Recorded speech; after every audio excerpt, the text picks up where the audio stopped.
Whatever you guys do, I completely trust. Friday Heaters, thrilled to introduce today's guest, Max Hooper Schneider, an artist whose work straddles art, science, ecology, philosophy, and a kind of speculative futurism. He studied biology and urban design at NYU, went on to earn a master's in landscape architecture from Harvard, and has also pursued studies in marine biology and entomology. Max Hooper Schneider, welcome to the Friday Heaters podcast. All right. Thank you so much. It was so thorough and erudite. You know, technology helped me on that a little bit. I like to think I played a role, but yeah, we're kicking it off. We are so excited to have you with us. This is the first one? This is kind of the first one, basically. Right. No, it's an honor. Yeah. It's an honor, and I adore you, and thank you for having me over here, and that's it. There's so many different directions that I want to dig into. I think, first off, in the spirit of Friday Heaters and just, you know, a lot of what we're about is kind of bringing some fun and levity to the art scene. Yeah. I kind of assumed that was going to be today's mission. You know, I mean, it's also like you got the academia out of the way. Yeah. Already. You know what I mean? That was it. Yep. Yeah. This is funny. I was thinking about, I think in high school I took a biology class, taken a couple art classes, appreciate like a nicely manicured front lawn, front yard. Yeah. And, you know, occasionally we'll spin some death metal rock music, but like never in my life did I assume... you just like kind of explain, like summarize a day in the life. Exactly. So like never would I have assumed that you could blend all of those things into fuel and material for a contemporary art practice. And I feel like that's how I... Neither did I. Yeah, you know where did that start to develop? I'm still befuddled by all of it and by my own existence, to be honest. John and I were listening to this podcast with Ezra Klein and Brian Eno. Yeah. Brian Eno being one of the prolific ambient music sort of creators. Legend. Yeah, but he talked about in ambient music again how the importance of like there's not this starting and ending to it. It should just be kind of like ever flowing. It's the best. And, it's the best. I need it. And I hadn't thought about metal possessing some of that same aesthetic where like there's perhaps more defined songs and narratives, but the whole like soundscape of it is just totally. And but the thing I even love more about it, I mean, we could really like. It's also hard for me because it's like trying to intellectualize spaghetti and meatballs. At the end of the day, it's a fucking good riff is a good riff. Yeah. And you know, and I'm just like, yes. You know what I mean? Like it hits you. Yeah. However, I can, to a certain extent, like I love the inborn contradiction of the genre, meaning like it's, and what you said. Okay, like musically it's, and you know this, it's like neoclassical. Most of this stuff is so sophisticated. Super sophisticated. So sophisticated. Yeah. And these guys are so talented. Like it's kind of like the only place they could exist outside of like some jazz fusion band or something like that. You know what I mean? Sure. However, they ascribe themselves to these really juvenile like models. There's something I love about how, I don't want to say about like consciously hopeless it is. You know what I mean? But it's like it just creates a tension. You know what I mean? Yeah. Because it's like, why would you? Yeah. Why would you do that? Why would you create that? Yeah. Why would you do that to yourself when you're like so talented? You know what I mean? But I like it because it's almost like a genre that self-polices from being too like self-impressed in that sense. That's what I'm trying to say. It's kind of, there's an inborn failure. You're not gonna, you know what I mean? Like a lot of the content is juvenile, totally, and you're not gonna make, you know what I mean? You're not gonna make any money. Yeah, and I love it. I love that. I like that, and that's why it's like. It's almost like a creative genre that's like functions as like a halfway house. Like these guys just have nowhere else to shred. Yeah. And I like that. Do you have that pumping like all day for you, studio time? Like I think we talked about that once. I mean, all day. Okay. It's my favorite it's honestly it's odd because I feel like I'm 43 and I feel like maybe I shouldn't do that, but I get to studio, I take my shirt off, because I run hot, and then it's just blasting. It's just blasting. But dude, but I'm like, that it primes. I could use heart surgery, but it does create a zen, or a centering.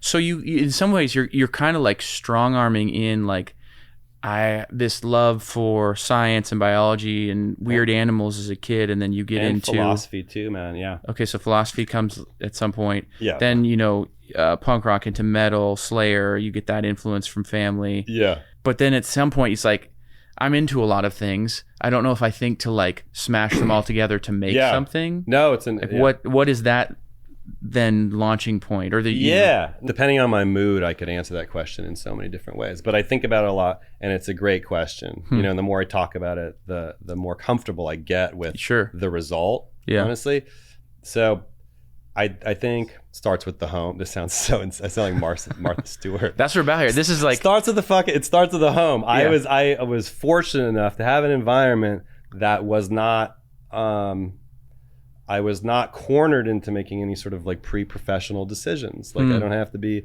a lawyer or a radiologist or something like that. And my parents, my mom, kind of like she ruled out my father's whatever. She had a stronger opinion. Okay. But essentially, I was lucky to kind of just go into fields and study them without having to have. It was like a means. I didn't necessarily have to yield much, but this is also because they were both kind of academics. They're like, like let him explore the life of the mind for a bit, and also I like that. But that's good parenting. That's really good parenting. Yeah, I think. I mean, there's everybody has issues with their family, and I did too. But it's like that's what I mean by environment, and then. I am a curious person, readers are leaders. And I just like voraciously studied for basically all of my 20s. Okay. And traveled a lot, you know what I mean? I'd have these side gigs and fund my own little expeditions or just travel and see the world, because I also think that's like a really important kind of education. Yeah. For sure. I mean, it's so cool because I think, we have these associations with great artists of like, it's got to be this like painful, unhealthy, like dark, twisted experience to make great art. Like you see the products that you make and they're so wild and they have this edge and can be dark, but can be beautiful and inspiring. Yeah. But yet it's coming from a place where you describe, seems like family was really healthy and supportive and like getting support for like pursuing these like, academic interests, so it's like there isn't this story of kind of darkness from your backstory that leads to what you're doing today. No. It's more like a testament to my mother. It was definitely like a place of just like a supported curiosity. Cool. And then how did it all come together was the other. Yeah, like all these like ingredients. Like I think. I am also like a diehard materialist. You know what I mean? Whether it's like a Barbie head or a starfish, you know what I mean, or a piece of lasagna, or no, you know what I mean. Wait, like, hold on, let's pause. For those that are not familiar with your work, so we just listed like an actual like Barbie head doll. For sure. Okay, that makes. And I used to play with Barbies as a child, and I think that's my dad's like, I'm out. Like, he's not, because my dad was a great. He's a jock, Yeah. Okay. So Brooklyn Jew from the neighborhood, like okay, kind of tough disciplinarian. Okay. Tried to teach me to box. Sweet. You know what I mean? And I was melting Barbies. And So lasagna, Barbies. What was the third one? I forgot. I already forgot. Yeah, me too. What was the third one? To like rewind. Starfish. Yeah. When I say I'm a diehard materialist, it means I treat all of these things with equal agency, really, like on a democratic plane, and I commune with them. You know what I mean? Yeah. I live with them, I study them, and they all get respect. Cool. You know what I mean? And that's the thing. That's how you kind of your materials. Yeah. And that's a long way of saying like when I was really thinking about like this kind of like plurality of interests, being disciplinarily promiscuous, like how am I going to synthesize it? That's the other thing. Like the sometimes it's weird, like, and that moment where I was like, shit, I gotta get this together. It was like my dad, when he was dying and it happened really quickly, that's when I was like, that was like, it was catalytic. I was like, okay, it's like, you know, and it's suddenly you grow up and you're like, how am I going to synthesize this? You know, and that's how I arrived at this kind of landscape architecture path. Okay. Because it had, at that point, it had evolved like, okay, not only I'm not a modernist, I don't think sculptures should be static. I know I want to live. I know I want to work with living systems and strange material technologies. Fucking landscape architecture. You know what I mean? I can, you know, anything can be landscape architecture. Again, a toenail or Central Park, you know what I mean? Or a trans habitat that I'm making. All this, just like the whole spectrum of scales. And so I was like, oh, it was kind of revelatory, you know, because, and I really do prefer to try and work with living systems and permanence and stuff like that. So that was the thing. Okay. That was really like, that was the thing that kind of synthesized all that. So losing your dad, did that kind of then launch you into some of that? As soon as we're not like modeling autobiographical, but that was just like, no, you know, it's like, no one gets out of here alive. You know what I mean? It's like, I always, I don't know. I think about I think about a glass aquarium with a sealed top and all these tree frogs trying to get out, and no one gets out alive, you know? I think I had just turned like 30, or 29 or something. But how do I exist? You know, and how do I exist? How do I exist as a machine for creating my own joy daily? Kind of some newfound independence, and just like self-identity. Like I said, I wasn't going to be a lab scientist. I wasn't going to be a gardener, even though I respect that shit. I mean, you know what I mean? But I wasn't going to go work at a firm and make like parks. And I like to, like I said, like my whole philosophy is that about like, there's an equal agency of things. So I was like, how am I going to make a habitat out of those Barbie heads and starfish or something? And how am I going to kind of pull beauty out of that? You know? And I'm going to fucking justify it. Like, because there is like this, when you, I mean, you know, the work I know of yours, there is this like collision of like, kind of like some horror show, but then there is clearly like aesthetic and beauty to it too. Definitely. Like, how do you like walk that line as you're kind of, it's like somewhere between, I was making this joke when I was writing some notes. Jokes. Well, it's not really a joke. I wish I knew. I only know one joke, but it's so bad and I can't say it. But I feel like, you know, you're kind of like this Bill Nye the Science Guy meets Dr. Frankenstein. Definitely. Meets Poison Ivy. But arty and like Poison Ivy, like the villain, like the I'll probably be reborn as Poison Ivy, or like a dolphin, or as like a product of my own, like grafting a dolphin flipper onto you know, like wherever technology takes us. I want to know. So that line, beauty amidst that like mess, that kind of like craziness. Like, it's fun to talk about because like I'm the kind of guy. It's just. I think of horror as a tool, right? Like, and it's important. It's also important. I'd rather talk about horror. I'd rather talk about the bad stuff. I'd rather kind of like purge myself of secrets. You know what I mean? I don't have the energy to like harbor horror either. You know what I mean? Let's just get it out there because again, like what did I say before? Age of crisis. You know, and it's like once you acknowledge like a horrifying or kind of deleterious or scenario or something like that, then you can kind of free yourself up to think about other things. You know what I mean? And develop maybe more speculative or kind of radically hopeful models. You know what I mean? But I also just think everything is like everything exists kind of like there's horror inborn in everything. Yeah. You know, whether you want to acknowledge it or not. You Yeah. know, it's fine. It's completely fine. And it's like the colors of the rainbow or something. It's interesting. I think of walking into your studio, and most people find wonderment in it, and also kind of, I assume, can be a little off-put by it too, because there's just some people get a little tense or squeamish, I think. Yeah. But you don't usually there's enchantment. You yeah, know? yeah, enchantment. I'm not like this is what I was saying about like tropes of death metal. It's almost, I don't want to say it's like a test. Okay.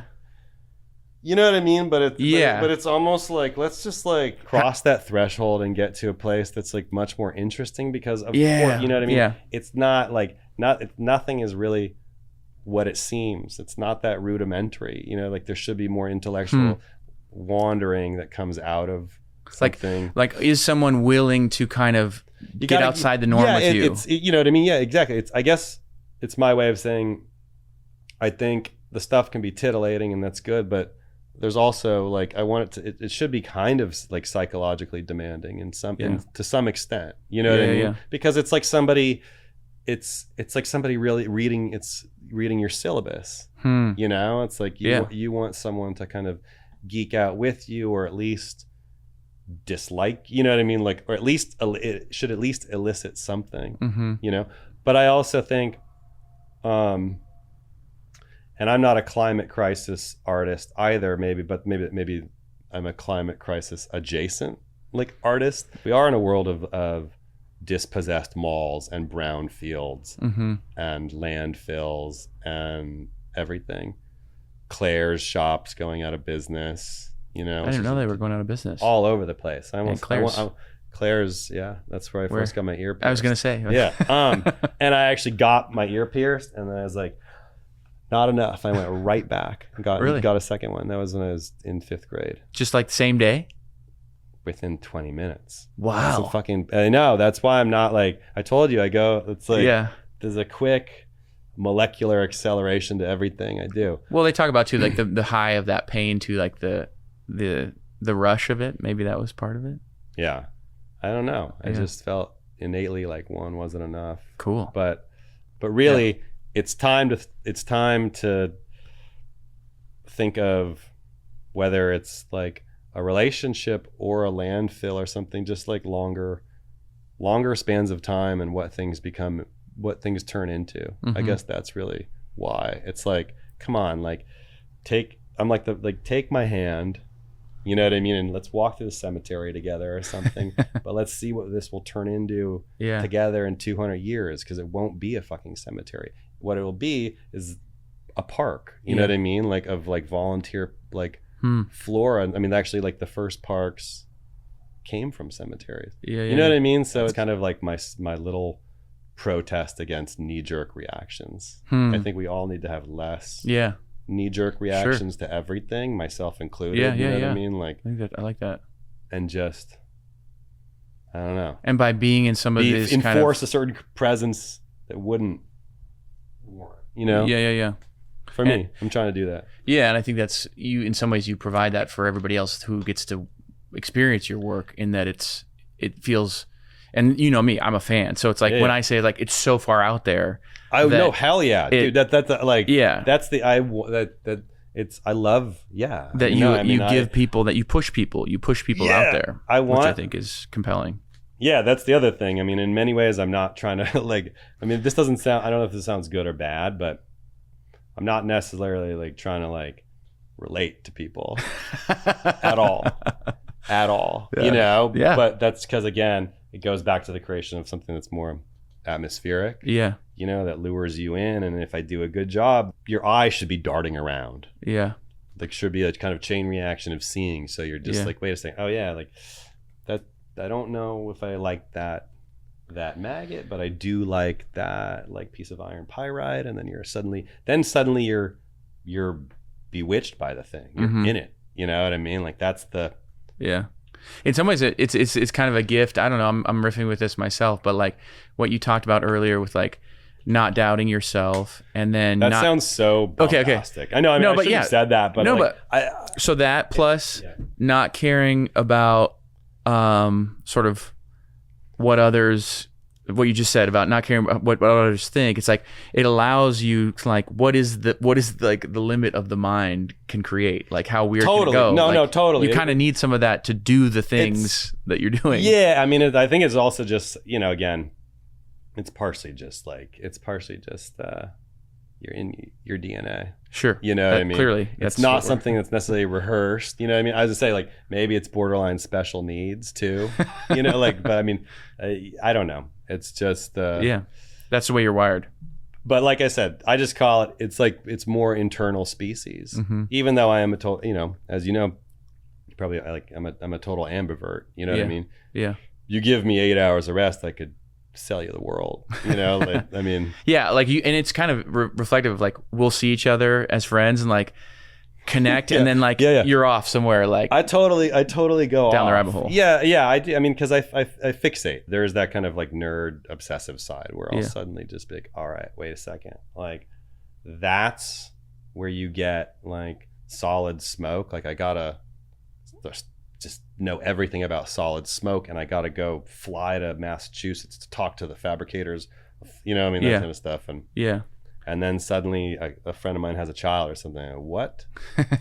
For our audience too, that is maybe anywhere from like astute art people to the average person who's curious about art. Like a quick riff. I mean, I've heard you talk about the places you have gone to create the things that you create, like you always got to go. Yeah, like how far out can you talk about? You got to go no matter what. You got to do the like with the bonsais that you create. Copper, you use this really interesting form of copper plating. Hell yeah. Like where did you go to learn that? And I'm still learning. Everything I do, I'm still learning. I'm still learning how to be an artist. Like I don't even know what that is, I mean, it's the company you keep. Sure. But it's exactly what we were talking about at the beginning of this interview. So like there's an outfit in Belgrade, which is in Serbia. Yeah. And they're masters. So it's like they're objectively masters of the process. But it's also about just the kind of familial bond, the kind of like the collective joy of the experiment, the courting risk together, where it's the only, and I know. Sure. I like, so it's the only place I can say authoritatively that will, if I say, hey, do you think we could put this, like, do you think we could take this pig spleen that I brought in my suitcase? Do you think we could try and copper plate it? They'll be like, all right, let's go. Let's fucking go. They'll be like, all right, like we'll put, and I think it's probably, again, because in some way that outfit is kind of psyching on the syllabus that I'm providing and vice versa. Sure. It's that energy feed. Yeah. And then you just develop a trust and a loyalty and and they see what you're capable of and vice versa. Yeah, and I'm not like, I'm not loaded either. No galleries are like paying me to experiment copper plating pig spleens now. So there's a lot of like, I'll pay you, I'll try and sell this pretty one and I'll pay you after I sell. You know what I mean? Like it's, and everything, at least from my experience, and this is also in it, it's got to have that kind of mafia loyalty to it, I think. I mean, that's all I know. With your team, like people you collaborate with. Just, Or definitely. Definitely. So I go to Belgrade like 4 times a year. Yeah. And wow. Yeah. And I know I love it. And you're basically taking all these unique objects and copper plating them in really unique chemical ways. And I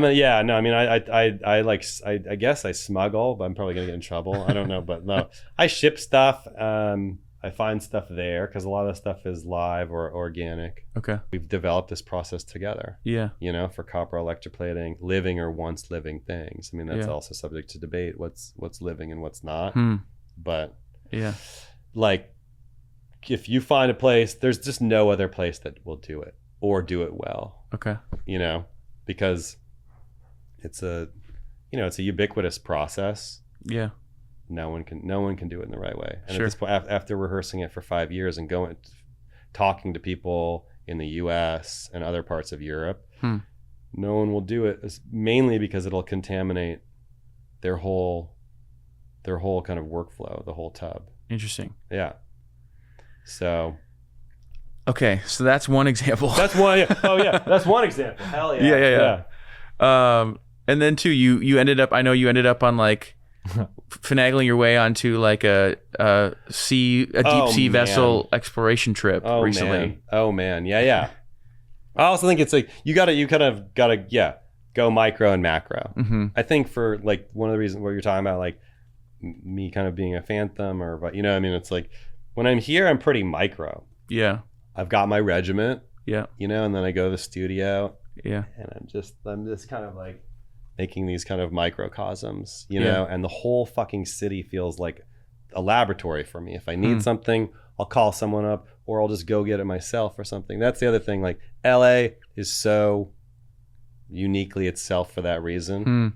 Like I couldn't. This again, I'm going on a tangent. Like I was just in New York, and I was traumatized because there's no industry. Like you can't get anything, what I mean? Without a fucking conversation. Like I said before, I'm obsessed with invertebrates. Yeah. I think there's going to be I think invertebrates will kind of like supersede our species. They're just the kind of rapid mechanisms of adaptation and just everything, and like the sentience, it's all there. But I also just love them like aesthetically. Yeah. I like things that are like amorphous and slimy and gelatinous. I like gelatinous things, especially because of how especially because I like how gelatinous things like catch light. Really. Cool. Like everyone loves a jellyfish. Yeah. You know what I mean? But did you ever have like a puppy or a pet dog, like kind of a more traditional, warm? Oh yeah. I feel like animal. I feel like I or just not. I feel like I'm a dog. Like, but no, I resonate with that too. I really feel like I feel like the puppy. I feel like the dog. Even sometimes when I have insomnia, my mom will be like, "Just pretend you're a dog," and it doesn't work. Okay. But what if she would have said, "Pretend you're an invertebrate"? It could work. Maybe that's the secret. It maybe is the secret. Yeah. Let's try it. You free tonight? Yeah. You free tonight? Because I had a Celsius. Like I'm gonna be up. I had 2 Celsius. So when you're here, you're kind of it's in the craft, it's micro. And but I'm ravenous. I really am curious about the world out there, and I think just for what I do, it's important to know about all sorts of phenomena and maybe discrete forms of life or whatever. So I managed to go on this expedition with the Schmidt Ocean Institute, and there's this woman named Maria Safarian, who's been a great supporter, and she hooked me up with that. Cool. But and would you say for our audience too, like that, is that how it works sometimes? Like as you've made more work and kind of gain more notoriety, like some of these things kind of just get offered to you, presented to you because they get presented to you. That's why I'm always shocked. I'm always shocked. Cool. You know what I mean? Yeah. Because I'm like, that's the other thing about protecting. You always got to just, I don't know, like think of yourself as a small shrimp, and it's all going to end tomorrow. Like, you know what I mean? No, like just never. It's the worst thing. The biggest crime for an artist is getting jaded or being overly self-impressed. You know what I mean? I also come from a generation where you're supposed to like hate yourself, and I believe that and suffer. Like, and I do believe that too. Yeah. No, this was just this really, Maria's really supportive. She hooked me up with them, and it just presented itself. But I also think there's the marine biology background. Sure. And a lot of people are like, oh shit, like this, and I think the science side has furnished a lot, because it is like we are in the age of climate crisis too. Yeah. You know what I mean? And be able to kind of speak about that to a certain extent empirically, it's important. So I think the skill sets are there. Yeah. So yeah, this is an expedition like in the East Pacific Rise, which is like kind of equidistant between Panama and Costa Rica. Okay. But in the middle, I mean, middle of the ocean. They're like just so like ineffably remote, dude. And you're a seafarer to a certain extent. Yeah. This is literally like, so you're on this research vessel that's speeding through the night, hurling through the night for 7 days straight. Whoa. You know what I mean? Just you're just speeding into oblivion for 7 days straight. And that's when you realize the ocean is just like kind of endless. Yeah. And then suddenly you just stop. They're like, we're here.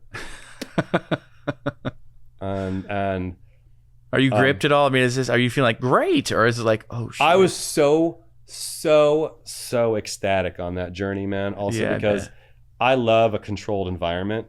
I love like a mid-tier business hotel. I love a microwave. I like you know, a pared down environmental palette, you know? And this was just like a ship existence where you're in a small little, really small little bunk bed nook. Yeah. And you go down to the lab and then you're just in this turquoise vastness. And it's like, so I loved it. How long was that trip? It was like over 30. It was like 35 days. Whoa. I couldn't get enough. And then so daily they're deploying this ROV. Yeah.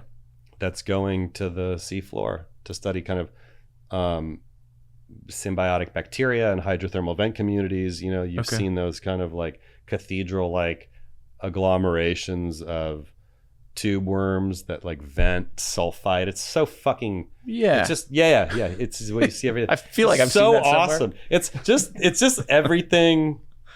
It's just, for me, it's just romantic. It's the kind of world I romanticize. How about that? I try and evoke that stuff. I mean, you're talking about 12 foot long albinistic worms like vomiting metal into the air, and then having bacteria that can turn that metal into something that's like a chemical energy source. So it's like energy production without light. Whoa.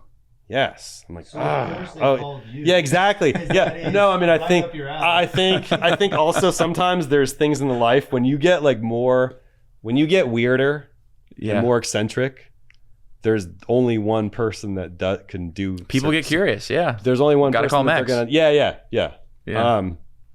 So no, I can imagine that, just being focused and in the middle of the ocean being with these other accomplished scientists, like just to be in that room has got to feel really exciting. Yeah. And that's the other thing. Going back to your point about like specialized outfits and collaboration, that kind of like when everybody's not basically like when people are insecure about like their discourse or what they do, they're assholes.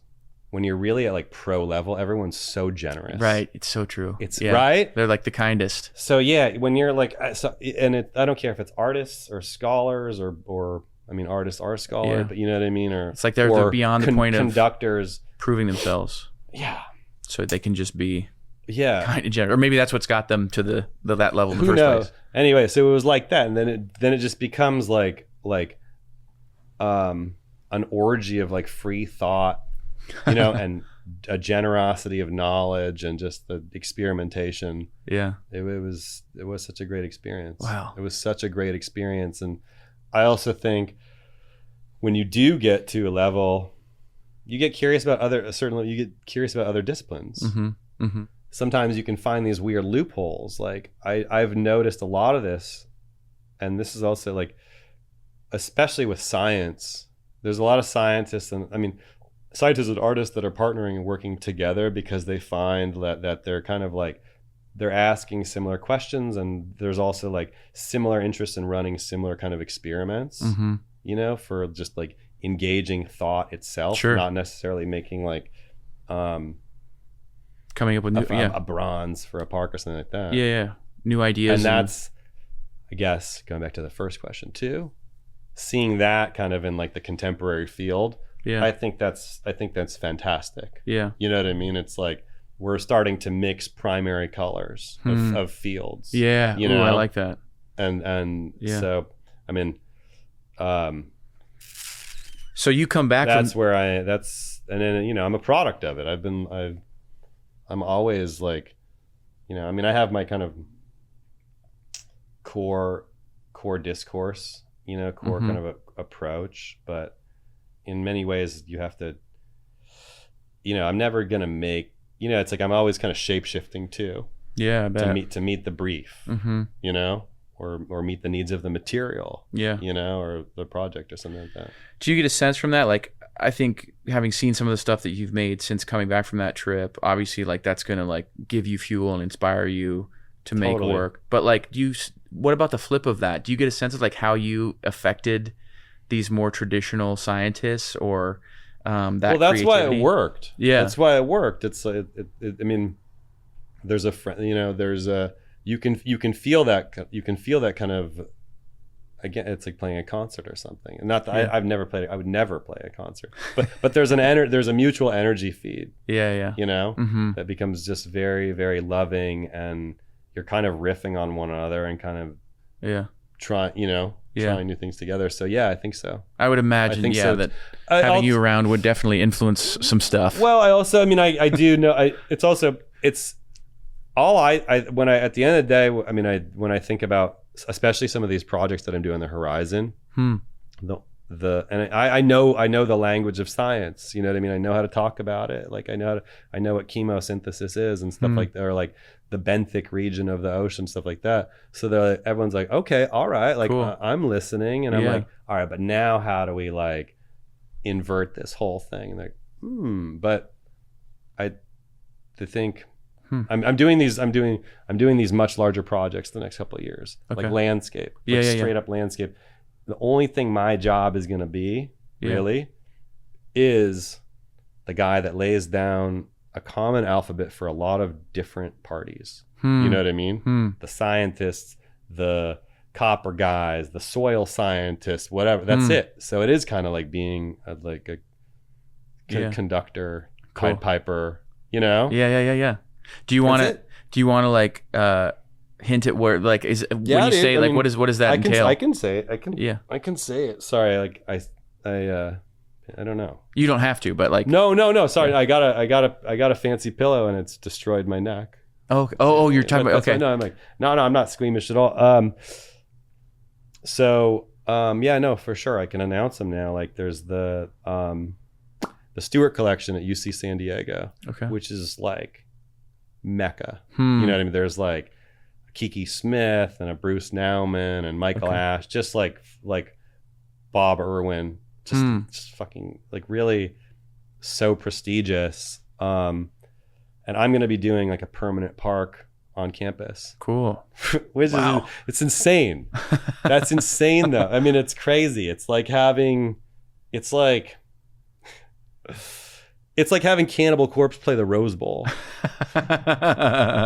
Which probably will, I like that. But you know what I mean? It's like but this is really like now I get to put everything I've amassed to the test. Cool. Fucking real permanence. You know what I mean? Yeah. Like I'm gonna have to be burning the midnight oil making like construction documents. You know what I mean? I'm gonna have to be, you know, and I get to sculpt with all of these exotic like dream plant. You know what I mean? Like but you will know that you've crossed a threshold when you go. Cool. Like you will not know what's natural or artifactual, and like some of the trees I will be using, like I'm like, how the hell? Like, have you ever seen a rainbow eucalyptus?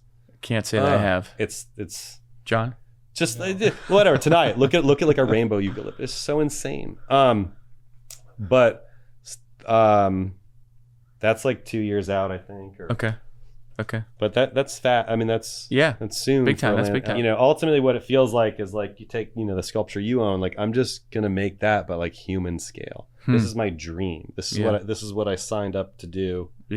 11 years ago or 10 years ago. So it's really I can't believe it. That's exciting. I'm thrilled. You know, and I get to spend a lot of time.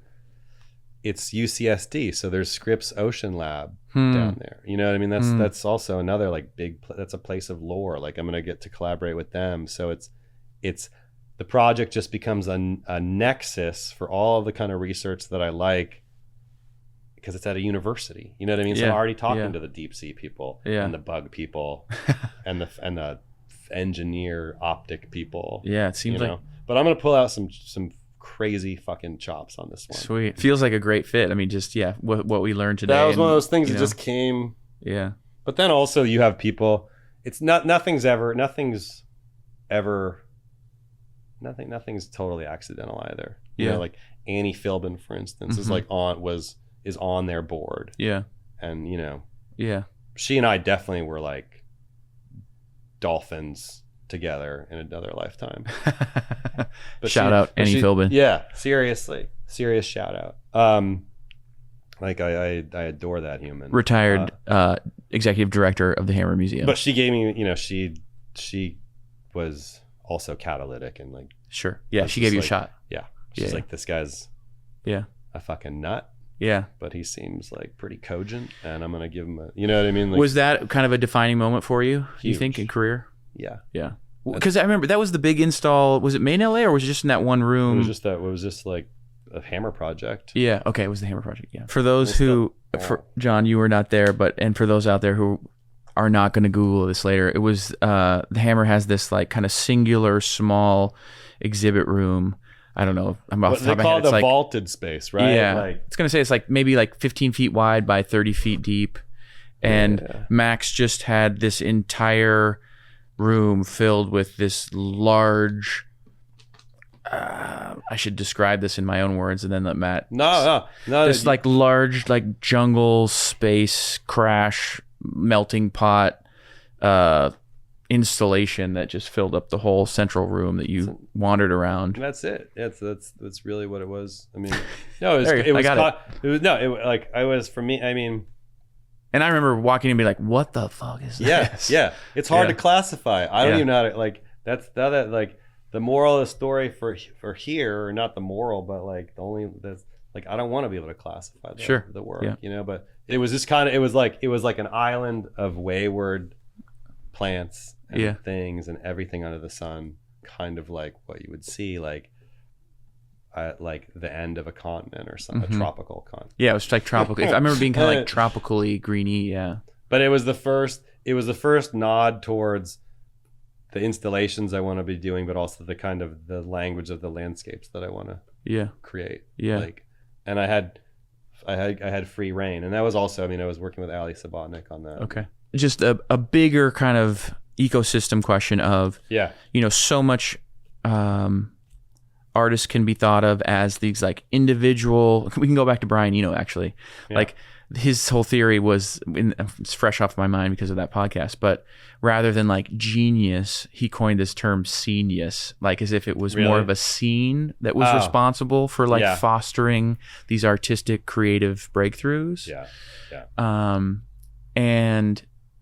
And then it makes me think of like a conversation I had with Diana Nowie about like circles, artist circles in LA. And like you talked about how you get real focused, real in the zone, small scale in your studio and kind of shut the world out. But then also you've referenced all these other people. Like how do you yourself think of you being part of a scene or having a circle? Like, do you credit that a lot for? I credit my friends, and I credit like true loyalty. Yeah. And I credit like, people that I know suffer for what they do and live in risk, whether they're artists or chefs or something like that. For better or for worse, I don't think I'm part of any scene or a clique. Yeah. Or anything. Right. You know what I mean? And that makes sense. Sometimes I feel kind of lonely or but I don't know, not lonely, but you know what I mean? It's just like sometimes you're aware of your own just like kind of solitary singular existence. But honestly, I think the only reason I'm in business is because it's becoming something kind of singular and I think it polarizes. Some people fucking despise it, and then some people are just kind of enraptured by it. So, but no, scene aside, there have been some amazing figures in my life. Yeah. And I cherish them, and I will always be loyal to them. And I don't know what it was, but you do your thing, and then you find these people that are maybe equally wayward or lost. You know what I mean? And somehow you meet at this like buoy in the abyss, and you manage to kind of make each other confident in the other, you know? Yeah. And that's really what it seems like. Okay. And I've had like several of them. Ali Subotnick's a great example. And it can be some collectors too, who are really like, this person's really just like like a coffee that's getting hotter. Like, or not, that sounds so stupid too. You know what I mean? But like, I think there's some collectors that are just like, this person really has like staying power. Yeah. Like they back you. They're fucking all in. Yeah, you know what I mean? And they also back you because they're probably worried about you. You know what I mean? Like, I know some people are like, they'll like send me like juices and cookies because like, yeah, you're like fucking hardcore. I like those central figures in the ecosystem. Sure. Invaluable. Yeah. And it's part of it. None of this happens in a bubble. Yeah. There's no autonomy whatsoever. It's kind of, you know, maybe it's not a scene, but it's definitely these like kind of particular relationships. Yeah. And scene, I don't even know what the scene would be. Yeah, I don't know if scene's the right word. Circle. No, because I do see team, like music too. No, there are scenes, and like, I'm not maligning anything. Yeah. I respect ambition. Yeah. Right? So it's like, you do. If you need to like work it in some sort of scene, fuck yeah. You know what I mean? I just want to have no part of it. Yeah. No part of it. I'd rather lunch prep. Yeah. I like that. You know? Speaking of lunch prep. I know. I over lunch prep today. No. So nauseous. I think we've talked about this too. I think maybe it's my own agenda, but what is unique about Heaters? What do we bring to some of the art world conversation? And I think we're coming out of this era again. We talked about it earlier, where great art is associative with like, you gotta like eat nothing, smoke cigs, drink coffee all day, do nothing, you know. Yeah, but it's, I mean, yeah, and like we're also like, that's like the 19th century model. But those guys are like, you know. I mean, sure, it worked, totally. So no shit on that. But at the same time, I think there is this kind of new, even in some of our friendly conversations about like even just making it more normalized, like, when we have people on the show and artists on the show, like, what's your gym routine? Are they like a gym guy? Are you like a runner guy? Are you like a yoga guy? Yeah. Pilates? Like, what's your routine that you've referenced a little bit? It's so funny. No, I love it because that's also like, that's the ticket, at least for, it's like, I run. Okay. I run, but I run on the treadmill, which is kind of dorky. It's blasphemy for a lot of like real runners. So I would say that I'm a real runner. Okay. But dude, well, that's my second point, or that is my ultimate point. I also use it as like admin office hours. Okay. So the only time I'm like really texting or responding to emails, or like invoicing or looking at eBay, is on the fucking treadmill. The gym, it's like my office, because I have to run to blow off the steam. Sure, you run it's hot. An investment for the rest of the day. Yep. Otherwise, I can be a little out of whack. I mean, that's what I'm saying. Talk about irascibility, whatever. Yeah. Fly off the handle. But it's the controlled environment that serves as the office hours for admin. Yeah. And odd material acquisition. So I'm doing that while I'm in a jog or a fast walk to make it sound even sicker. But you're also, I'm getting... Yeah, you're getting steps in. I'm schwitzing. Yeah. Okay. Because I lost the ability. I blame Harvard. Like, I think that was a 3-year program, and I spent so much time as a CAD monkey. I spent so much time at the computer that I feel like I burned my retinas out. Oh yeah. And now I can barely go home and do one email. Just like raw dog one email. I can't fucking do it. Somebody give me a treadmill. I'm like, I gotta write an email. I'm like, it's like burning my eyes, and I'm like, is there a piece of fruit or something? I have to multitask. So but it does. No, I love. There is such thing as a runner's high. Yeah. I do like, I do eat a lot of cookies and brownies. Okay. So it balances that out. Yep. Mm-hmm. But I find that if you just do it in the morning, then you digest better, you sleep better, and you can kind of eat. It's a focusing device. Yeah. And I'm not, I'm like a glorified like plumber into a certain. I mean, in terms of my practice, Okay. like I'm really like I'm manipulating things and I'm making sure things don't leak. Yeah, and yeah, I'm really yeah. working. So you need that kind of like stamina, you know. Yeah. And that's that. I tried creatine though. Have you ever tried that? Oh yeah. Yeah, I'm a creatine guy. I want to be a creatine guy. Really? But I can't. It makes me so aggro. Interesting. I know. It literally.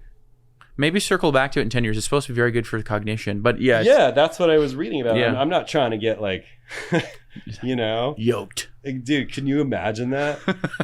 I mean, I can. would be There's a lot of things I can imagine with you, to be honest. Yeah. But, That would be like some weird Carrot Top, like oh, that's true. Yeah. meltdown. Yeah. That's not as cool. No.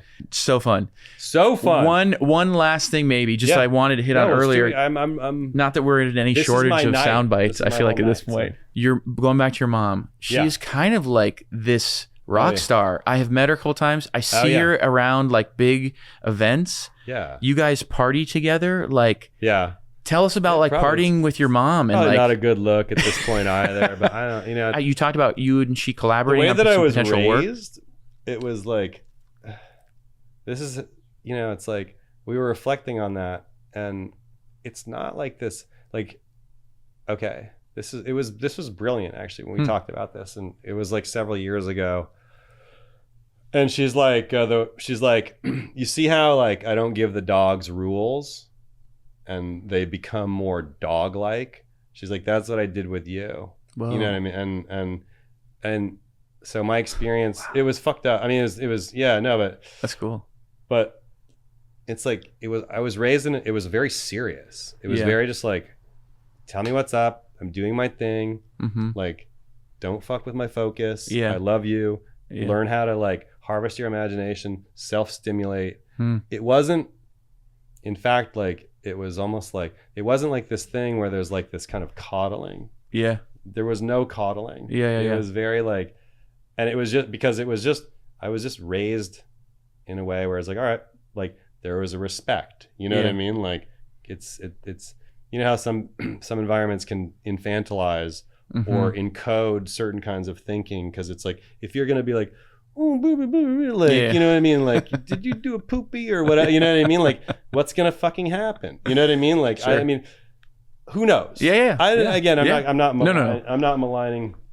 It was just very serious, and always kind of collegiate, and there were like book clubs and stuff like that, and she taught me what real loyalty is, and so no, anything any one of my, she always comes out, and you've seen this, she comes out with my childhood friends who are also kind of like those droogs that are always with her, you know what I mean, like, and they go all over the world, and I couldn't do it without that support system. I really couldn't, because at the end of the sprint you're harrowed, you know what I mean? You're fucking so spiritually threadbare, but then also she comes from good stock, I guess. It's got to be this kind of like Scandinavian, you know, Western European, but hardiness. Because she's about to be 80, and she goes hard. She has gone hard.